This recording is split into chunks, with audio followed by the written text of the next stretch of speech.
Thank you, Imran, for that very insightful speech. We, especially here in the West, and as Muslims, we need to be more psychologically flexible dealing with our people around us. And I really appreciate that we're able to kind of have people who speak about this. Our next speaker is Amina Sayar Iqbal. She's the director of counselor education at Therapeutic High School. It's a subsidiary of the largest behavioral health network in New Jersey. With 10 years of experience in alternate high school settings, Amina has worked on the ground in the educational system, teaching, advising, and advocating for students who carry classified learning disabilities, as well as mental health and behavioral challenges. Amina utilizes a range of cognitive and dialectical behavioral therapy models with her students. Without further ado, Amina.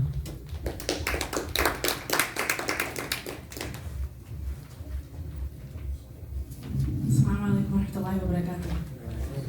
Bismillah walhamdulillah wassalatu wassalamu ala rasulullah rabbi shrah li sadri wa yassir li amri wahlul min lisani yafqahu qawli. First of all, I would like to recognize some special people in the audience here who have brought us all together in this space full of wisdom, unity, and exchange of experiences and knowledge. The pioneer of my family, actually, who's not in the audience right now, our Uncle Mamu, Dr. Tajuddin Ahmed. He needs no introduction for those of you that may know him already, but he spearheaded AFME for years, and being able to participate for me in this way during this conference has been certainly humbling, and I appreciate the opportunity. Also, the Dean family, specifically Sanabaji, she's my Hala's daughter. She hustled to put this program together, and she intended it for it to be a something like it hasn't been before. And I recognize that the hard work you've put into this, you've put into this effort, and it's telling of whose daughter you are, Dr. Khutabuddin Ahmed. Excuse me, not Ahmed, Khutabuddin and Fahmida. MashaAllah, all the inspiring efforts of traveling miles, sacrificing sleep, comfort to plan, organize, and respond to conflicts happening within the Muslim world is just very inspiring. May Allah subhanahu wa ta'ala make everybody's efforts and children's a means of sadaqah jariyah for parents. So, I'd like to share a little bit about my personal experience that stemmed from my time being an educator and counselor, or sometimes, as my loved ones would describe, as a penitentiary watch guard. First of all, why high school? Many ask, especially why my high school? First of all, it's that my high school career has been etched into my own memory. Like the first few days of wearing hijab coincided with the attack on 9/11, getting my license, playing basketball, being on student council, forming the first girls youth group under ICNA, and then tragically when my father suddenly passed away. So when a teenager faces situations through which they need to simply figure out how to navigate these situations, a safe place is fundamental to establish. Home and the masajid were always a place of solace with unconditional love and support. As a teenager, school served as a place to bring out the best abilities of who I am, to research, listen, collaborate, lead, be creative and innovative, and put forth consistent and prolonged time, effort, and hard work into activities, classes, clubs, and subjects that served a purpose. The running theme throughout these formative years was the million-dollar question: who are you? Who should I be? A doctor, an athlete, a scholar? At one point or another in our lives, we all must have wondered, who am I? This question is related to knowing one's identity, which Brother Imran just sort of ended his lovely talk with. If we don't know our identity, we will keep finding ourselves in everything and everyone else. Let me just take a moment to explain to you about the student population that has become my specialty over time of training and practice. These are special education students who have been classified with learning disabilities along with some type of mental health condition. My students have essentially been removed from their hometown school districts due to alarming behaviors, school avoidance, and suicidal or homicidal ideations. So with the referrals and recommendations made by teachers, social workers, psychologists, psychiatrists, or parents, these students go through a combination of psychosocial assessments and risk assessments, and then are placed out of their school district into the dumping ground, a therapeutic school like mine, which offers wraparound services of academics and therapy. These students are typically high functioning, who score in the middle to high range on the IQ scale, and the medical diagnoses of the majority of my students are more often than not dissociative identity disorder, previously called the multiple personality disorder, autism spectrum, and a host of other emotional regulation and mood disorders. Of course, there are a number of other situations that have led my students to be referred to us, such as being released from an adolescent partial hospitalization program and or a transition intensive outpatient program. These programs focus on teaching adolescents about specific triggers, emotional reactions, coping skills, life skills, communication strategies, and stress management skills. The goals in the program are to generate perspective about the presenting crisis, develop a better understanding of cognitive and emotional reactions to triggers, and leave the program with realistic coping skills to specifically address those triggers. Family involvement and school collaboration are vital to the treatment process. When any one of our students are released from these programs, they are handed off to us so they can be further supported, where they are also given another opportunity to immerse in an almost normal high school environment, providing them accommodations based off of their educational and psychological needs. So my observation. I mention all this because throughout the years, I recognize that the majority of students, including the Muslim youth groups I led, despite the learning challenges, traumas, depression, psychosis, medications, they're on a journey to really establish who they are, figuring out how to advocate for themselves and all their needs, challenged with making decisions between what society is telling them to be like and really constructing a moral compass for themselves, and to move beyond a label tracked onto them. Now, obviously, with the identity being quite clear on the outset, I've had to work a little extra to establish rapport with my students, work a little extra to stop the urge to exercise my dawah skills and share what Islam has to offer and to provide solutions to their problems. And although most might say my eclectic approach has been effective, I still have had to work through some of my implicit biases and build confidence in my practice of being completely inclusive. On top of that, being a mother to a very curious and sharp 10-year-old who has met my students and would ask, "Mommy, Jack is now Jackie? Why is Hunter, 17 years old, holding a teddy bear and sucking on a pacifier? Or why does Matt have a furry tail on? Or is Alex a boy or a girl, Mommy?" A larger conversation about identity politics in this nation can be held during another time, but without a doubt for Muslims, Islamic values help formulate one's mindset and construction of identity. Most of these beliefs and principles are shared universally with people of other faiths, and even morally with those who do not have a faith. For example, the value of knowledge, mercy, the idea of brothership and kinship. The universality of Islam allows its teachings to fit in easily in different cultures and ethnicities. So Islam also allows us to play to our individual differences within reason, provided that it does not go against the orders of Allah subhanahu wa ta'ala and Rasulullah sallallahu alaihi wasallam. Rather than stuffing ourselves into society's box of identities, we can be flexible, because Allah subhanahu wa ta'ala has made us all different. However, it's up to us to protect our Islamic identity through seeking more knowledge and incorporating Islamic conduct in our daily lives. What better way is there to build our personal and social life through His guidance? It can be a minefield to know yourself, let alone dealing with other individuals, especially trying to focus on Islam, yourself, others, and society all together and right. For years to come, we may ponder about what we are leaving on this earth. What pieces of ourselves are there to leave for the following generation to hold on to? Weren't the best of people known for their unique identities, yet firmly held onto their Islamic values, even when times were tough? Whether that's the prophets of companions, who each and every one of them stood for something, and they stood out through their character and actions that helped form their identity, and also allowed us later generations to identify with and learn from their experiences. Our identities can impact our well-being, so the development of a strong and stable sense of self, such as positive self-conceptions, high self-esteem, and or the possession of valued social identities is important so that there is less confusion and conflict. Easier said than done, we know, especially nowadays as a parent wanting to establish parameters to which our children should conduct themselves who may come across questionable behaviors on social media and beyond, and really not know exactly how to decipher code of conduct. Muslims seem to be surrounded with negativity and encompassing Islamic behavior. We were created to be different so that our differences could not only be appreciated, but can also be a means of identity, to acknowledge someone that may not be the same as you. In Surah Hujurat, Allah subhanahu wa ta'ala says, O mankind, indeed we have created you from male and female, and made you peoples and tribes that you may know one another.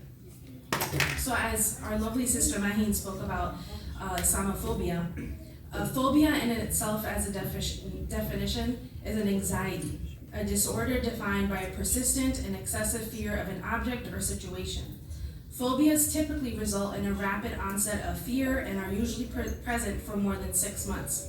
In my working space and my time volunteering services with the local masjid and Muslim youth groups, my students and some of the Muslim community members have faced many types of phobias, from agoraphobia, which is a fear of being in situations where you can't escape, or that you're not sure if help would be available if things go wrong, homophobia, xenophobia, transphobia, and obviously pertaining to our own community, specifically Islamophobia. It's real. Islamophobia is even lethal. It's one of the most lethal problems going on in the Muslim world right now. In part, it derives from factors beyond our control. Nativism in the West, Hindu supremacy in India, totalitarianism in China, but it's also caused by factors within us, the justification of many terrible deeds in the name of Islam today. From terrorism to tyranny, from patriarchy to bigotry, it's only normal that some non-Muslims are shocked by these wrongdoings and judge Islam accordingly. In return, it's mainly our duty to clean up our house, challenge the harsh interpretations of our faith, and also build alliances with all the good-willed people who are committed to protecting human rights. We should respond to Islamophobia in a way that will not reinforce it, but rather disarm it, and this is an approach I've tried to embody in my practice. First, the Quran warns us against what unfortunately has become a dominant mood in the contemporary Muslim public sphere, anger. Verse 134 in Surah Al-Imran defines good Muslims, rather, as those who restrain their anger and who forgive people. Other verses also praise prophets such as Ibrahim alayhi salam, Ishaq alayhi salam, for having hilm, a moral virtue that implies forbearance, gentleness, and forgiveness. In verse 125 of Surah An-Nahl, the Quran also explains how hilm must be practiced when Muslims are in conversations with others.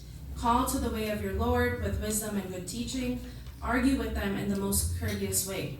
In another verse in Surah Fusilat, the Quran goes even further, advising what we call today killing with kindness.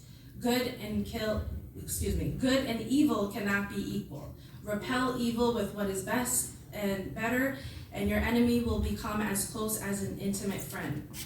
So in the light of these verses, the Muslim reaction against Islamophobia should be calm and gentle, and in the most courteous way.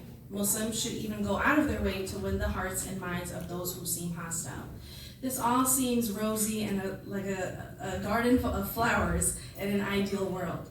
And the one reason this may not happen often enough is that the verses quoted above have not fully defined the Islamic perspective on engagement with non-Muslims. The Quran also has verses commanding war against unbelievers until they are converted or subdued. In the medieval Islam, these belligerent verses were taken as the pivotal ones by the mainstream jurisprudential tradition, which unmistakably grew under conquest-hungry empires. This tradition even explicitly abrogated more than 100 Quranic verses that preach civility, including the ones that I just mentioned. We can take peace, not war, as the normal state of human affairs. Similarly, we can defend our way of life and faith not with the dictates of power, but the appeals of reason and virtue. Now, we've referred to India, and as much as I have been trying to stay aware of the current Nazi-esque events going on over there with our Muslim sisters and brothers, I really feel ill-equipped to do anything but to reshare the news, to exchange in conversation, and to make dua for them. While I'm here trying to instill within my daughter about upholding our identity as a Muslim American, we see that the women in India especially are the primary targets due to their identity, and around the world. Islamophobic content being spread through various mediums is the impact it has on Muslim teenagers, and as they are also exposed to such content and the hate it brings, a trauma advocate, I'm going to refer to an article that I came across, where a trauma advocate in India who was responding to work with youngsters in India mentioned that teenagers today are much more aware of their identity than what we were when we were teens. Simply because teenagers today have the whole world on their screens. They get exposed to such obnoxious levels of hatred much earlier than we did. TRT World reported about Sania Ahmed, a journalist and activist based in New Delhi. For her, the very first day of 2022 turned out to be horrible. She was shocked to find her name on an application, Boli Bay, where hundreds of outspoken Muslim women were being auctioned online. She says to function every day and try and to live a normal life requires superhuman effort. Considering the fact that you are having to deal with hate every single day, it has taken every ounce of strength to stand up, despite knowing that society hates you. Just a few months earlier, her name also appeared on another application posted on the same GitHub platform, Soli Deals, where right-wing trolls posted pictures of Muslim women and auctioned them online. Such incidences have taken a toll on Ahmed's mental health, mental distress, and this was a question that I wanted to discover in preparation for this talk, is what are the impacts that these events are happening on the youth and the women in India. Mental distress, as she says, is definitely becoming more acute. It was a mental health advocate that's based out of New Delhi quoted, mental distress is definitely becoming more acute. We have seen how the fringe and hate towards the Muslim community has become mainstream. A journal of the health sciences research found that Muslims were at a higher risk of anxiety in India compared to Hindus. The paper also found that factors like age, education, media exposure, and gender are all also significantly associated with mental health problems. For them, it's like their identity has been stamped onto them from where there is no escape. So we're gonna lead into an important topic where we acknowledge that there is a dire need for our community to understand the significance of looking to fine-tune the modalities of how we practice, educate, advocate, and embrace the idea of mental health and therapy being a real thing. We need to break away from the stereotypes and stigmas that exist in our society. For most people experiencing any psychological distress or mental health related difficulty, often their first point of contact is their local imam or sheikh or resident scholar at the masjid. In times of crisis, many people turn to trusted leaders in their communities before they turn to mental health professionals. When community leaders know how to respond, they become significant assets to the overall health system. Religion can have a large positive impact on mental health. Imams, alims, shuyukh play a vital role in aiding the local community members to help cope with their daily life struggles. But for anyone approaching an imam or community leader as their first point of contact when they are experiencing symptoms of depression, anxiety, or even psychosis, if that imam is not able to distinguish between jinn possession or a psychological disorder, then the person approaching them may not get the right support and direction to recovery. This is why it's extremely important to understand what mental health is, what Islam and modern psychology says about psychological well-being, and masajid play a significant role in connecting people and building a sense of cohesion. Research suggests that religiosity reduces suicidal rates, alcoholism, drug use, and helps in managing day-to-day stressors. If mental health providers and faith leaders collaborate and work together to help support the community, then we could see a major decrease in the number of psychological difficulties that people generally face. I'll leave the rest of this topic for Brother Farhan, who will be joining our panel. Finally, As a first-generation Muslim American Indian, much of my own experience was also to figure out who I was with all the challenges that were bound to that discovery process. Being Muslim in America is something I wish not to have my children take for granted either. Islam for me here kept me out of harm, gave me a sense of compassion, and provided guidelines for daily living. Being Muslim provided a means to serve God, and this process to serve the community. The traditional Muslim greeting in and itself, Assalamu alaikum, is one that wishes peace and the mercy of God be upon everyone, regardless of faith. Having belief was one great importance to me, and being Muslim gave me a purpose, pride, and something to hang on to. I consistently found hope in the vision of a more just and peaceful world, and the fundamental values of Islam served as a source of inspiration for this hope. These values included justice, fairness, peace, and the transformational power of love. In my practice, I found that strategies for education need to happen at all levels of intervention, micro, meso, and macro. In addition, there needs to be a willingness and concentrated effort to speak out against discrimination at all levels of society, from the school environment to the larger political area. I leave everyone here with some final thoughts. How are we, as thinkers, intellectuals, educators, journalists, health providers, families, how are we going to properly support our clients, our students, our family members, and community, while still opposing societal and political pressure? We don't want to hurt young people in our practices and condemn them to where they can't find a way to reconcile their feelings with their faith or identities. How do we protect and preserve the beauty of our own faith and identify, which in essence is encouraged to, and our identity, which in essence is encouraged to be embodied with compassion, justice, showing tolerance, and providing hope. Thank you.